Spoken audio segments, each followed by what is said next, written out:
Всем привет! Сегодня будет небольшой новостной выпуск, и повод у нас очень серьезный. Не так давно Nintendo представила обновление своей портативной консоли Nintendo Switch, а Valve анонсировала свой Steam Deck. И начнем мы с консоли от Nintendo. Первое, о чем стоит сказать, это то, что процессор консоли остался прежним.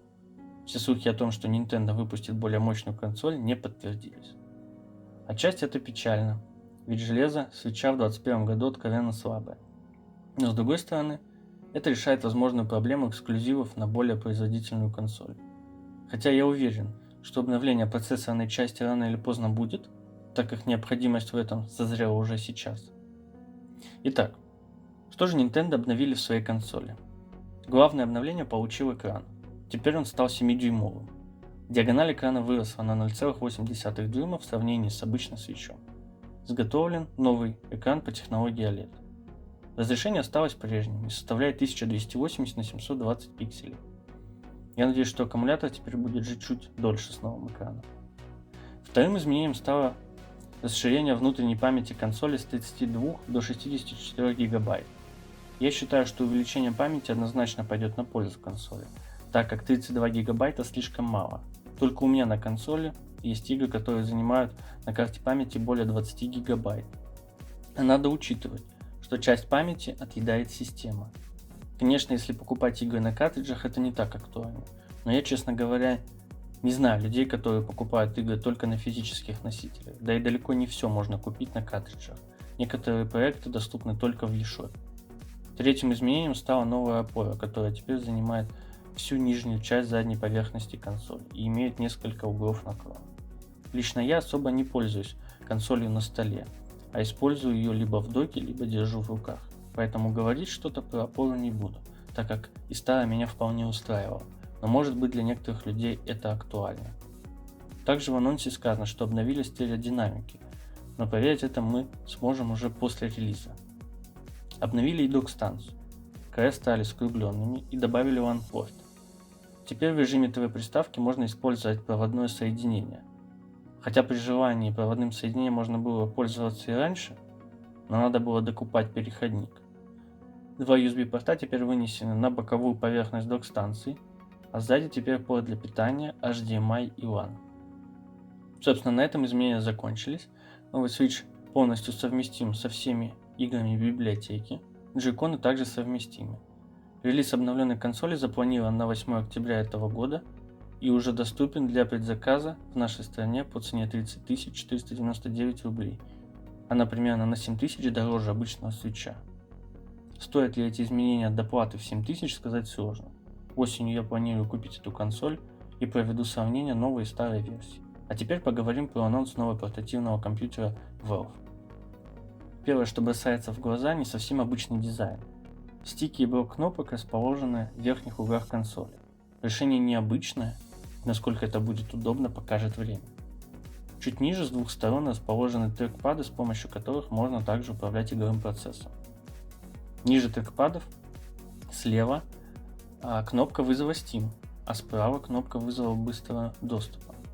Еще ниже расположены динамики. В центре расположена 7-дюймовая IPS-матрица с разрешением 1280 на 800 пикселей. Соотношение сторон 16 на 10, что, кстати, не совсем типично. Частота обновления экрана составляет 60 Гц. Особый интерес вызывает начинка устройства. Исходя из официальных данных, в Steam Deck стоит гибридный 4-ядерный 8-поточный процессор на базе AMD Zen 2 с графическим процессором RDNA с двумя вычислительными блоками, работающими на частоте от 1 до 1,6 ГГц. Пиковая мощность процессора около 15 Вт. Оперативной памяти на борту 16 ГБ LPDDR5. Постоянной памяти может быть три варианта: 64 ГБ, 256 и 512. Производитель отмечает, что во всех моделях используются модули разъемом 2230 M2. Почему-то производитель указывает, что память не предназначена для замены пользователя. Вес устройства примерно 669 грамм. Поставляться устройство будет с предустановленной SteamOS 3.0. У Valve получилось интересное устройство, но у меня есть ряд вопросов к нему. И первый из них, почему есть вариант с памятью 64 ГБ. Для кого он? Ведь сама Valve позиционирует его как карманный ПК и сама же заявляет, что на Steam Deck можно будет поставить Windows, установить лаунчеры, такие как Origin или Go. Да, можно расширить память за счет microSD карт, но скорость там небольшая. А учитывая, что все современные игры весят от 30-40 гигабайт и многие уходят за 100 гигабайт, мне непонятно, зачем запускать версию даже с 256 гигабайтами на борту. И да, я не учитываю инди-проекты, так как возможностей этой консоли вроде как хватит запустить Battlefield 5, Control, CS и так далее. Второй вопрос. Почему вы приняли решение использовать экран с соотношением сторон 16:10? Ведь сейчас соотношение сторон 16:10 не очень-то популярно. Хотя у меня в свое время был монитор Acer с разрешением 1680 на 1050 пикселей, что и соответствует соотношению 16:10. Мне он, кстати, очень нравился. Но сейчас такое соотношение не особо-то используется. И последний вопрос — это вес устройства. Как заявляет сама Valve, Steam Deck весит 669 грамм. Это достаточно много для устройства, которое должно быть всегда с собой. Учитывая, что вес свитча с джойконами примерно 420 грамм, и при длительной игре даже от свитча устают руки. Что касается цен. За базовую модель с 64 гигабайтами просят $399. За вариант с памятью на 256 гигабайт уже 529, а за 512 гигабайт просят $649. Стоит отметить, что память отличается не только объемом, но и скоростью чтения и записи. Так, самая медленная будет версия с 64 гигабайтами памяти, а самая быстрая 512 гигабайт. На мой взгляд, цены за такое устройство вполне адекватные, даже заниженные. Купить Steam Deck в этом году могут жители США, Канады, Великобритании и стран Евросоюза. Старт продаж намечен на декабрь 2021 года. Появится ли устройство у нас в продаже, пока неизвестно. Ну и давайте подведем итоги. Многие зачем-то пытаются сравнивать Nintendo Switch и Steam Deck. Я не просто так решил объединить обзор двух этих устройств в одном видео. Хотел наглядно показать, как они отличаются и что рассчитаны на разные аудитории.